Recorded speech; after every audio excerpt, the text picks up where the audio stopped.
आपको मध्य प्रदेश के अतिथि शिक्षकों के अधिकार में दस्तक देनी है। राजनीति में नेताओं के सुर चुनाव से पहले कुछ और होते हैं और चुनाव जीतने के बाद अलग हो जाते हैं। मध्य प्रदेश में पिछले वर्ष विधानसभा चुनाव के दौरान अतिथि शिक्षकों को नियमित करने का वादा तब के मुख्यमंत्री शिवराज सिंह चौहान ने किया था, लेकिन इतने महीने गुजर जाने के बावजूद अतिथि शिक्षक अपनी मांग को लेकर आंदोलन करने को मजबूर हैं और उनकी सारी उम्मीदें डॉक्टर मोहन यादव से है, लेकिन मोहन यादव अतिथि शिक्षकों की सुन नहीं रहे। मैं अपनी ड्यूटी मानता हूं कि जिन लोगों ने जी जान से अपने सामर्थ्य और अपने क्षमता के अनुरूप बच्चों को विद्या का दान दिया, उनकी जिंदगी भी कुछ बेहतर की जाए। नाम क्या है उनका? अतिथि। आप हमारे यहाँ मेहमान बन के आओगे तो घर पे कब्जा करोगे क्या? घर पर कब्जा करोगे क्या? मंत्री जी ने ये शब्द उन अतिथि शिक्षकों के लिए बोले जिन्हें चुनाव से पहले शिक्षा दूत कहा गया। वादा किया गया कि उन्हें नियमित कर दिया जाएगा ताकि ये लोग अपने परिवार का ध्यान रख पाएंगे, लेकिन इस वादे के 1 साल बाद भी मध्य प्रदेश में हजारों अतिथि शिक्षक अपने हक के लिए दर दर की ठोकरें खा रहे हैं। अतिथि शिक्षकों को किसी की भी सरकार रही हो, सभी ने नियमितीकरण का वादा किया और अतिथि शिक्षकों के साथ वादा खिलाफी की है। जब कमलनाथ जी की सरकार थी, उन्होंने विधानसभा चुनाव से पहले वचन पत्र में लिया था कि अतिथि शिक्षकों को नियमित करेंगे।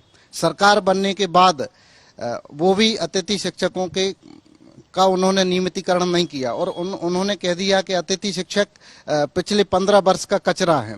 जब बीजेपी की सरकार आई, माननीय मुख्यमंत्री शिवराज सिंह चौहान जी ने भी अतिथि शिक्षक पंचायत आयोजित करके उनसे वादे किए थे। उनको गुरुजियों की भांति विभागीय परीक्षा लेकर नियमित करने का वचन दिया था, लेकिन आज दिनांक तक उसके आदेश नहीं हुए।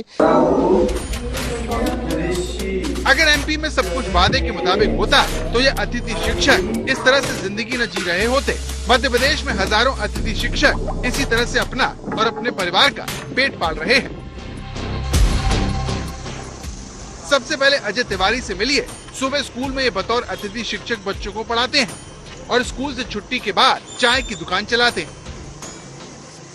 मुझे अल्प मानदेय जो है तो मिलता है। मैं अतिथि शिक्षक में काम करता था, तो अतिथि शिक्षक में इतनी कम सैलरी है कि उससे मेरे परिवार का भरण पोषण नहीं हो पा रहा है। इसलिए मैंने ये जो है, जब विद्यालय से फ्री होने के बाद मैं ये चाय की दुकान करता हूँ। अजय तिवारी जैसी हालत राम स्वरूप गुर्जर की है, जो 18 साल से ऐसे ही सुबह स्कूल में पढ़ाते हैं और शाम को केमिस्ट दुकान पर गुजर बसर करने के लिए नौकरी करते हैं। गुजर तो अब ना हो तब भी करना पड़ेगा, क्या करोगे? कोई विकल्प ही नहीं, क्या कर सकते हो आप? घर पे है, गांव पे खेती है, वो भी बगैर पानी की है, तो वहाँ से भाग के यहाँ आए, यहाँ रहते हैं। कुछ इधर हो जाता है, कुछ स्कूल से हो जाता है, चला रहे हैं काम। मजबूरी है मेरी, जो खुद का जो है सोने चांदी रखा हुआ है वो भी रखा है और मैं व्यक्तिगत लोन ले चुका हूँ बैंक से।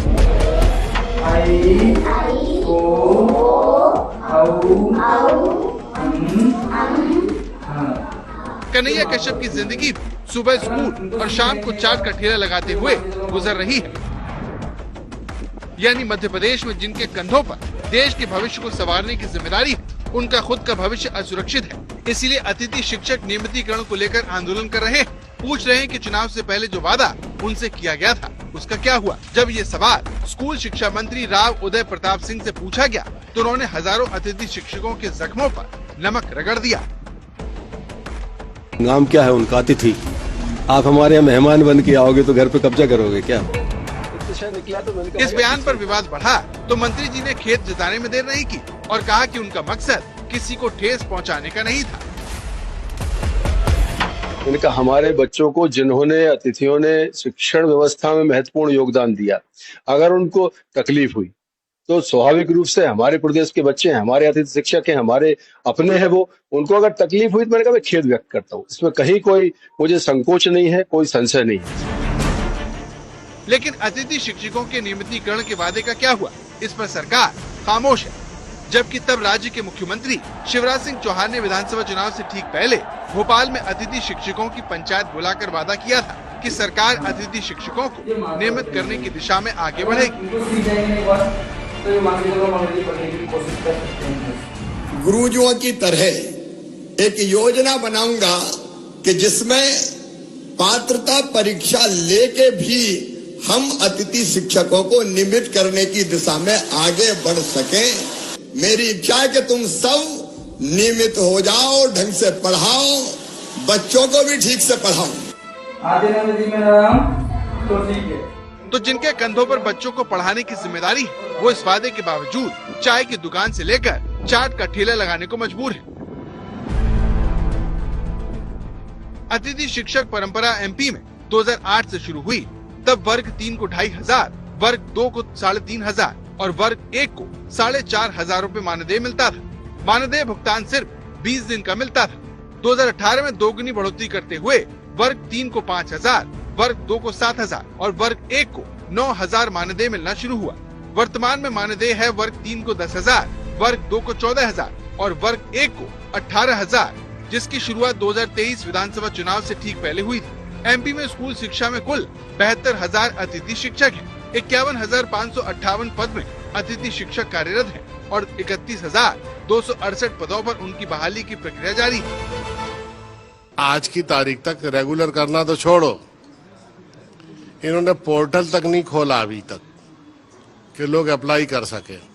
हर साल इन्हें अप्लाई करना पड़ता है, हर साल उस प्रक्रिया से गुजरना पड़ता है, तब इनका चयन होता है।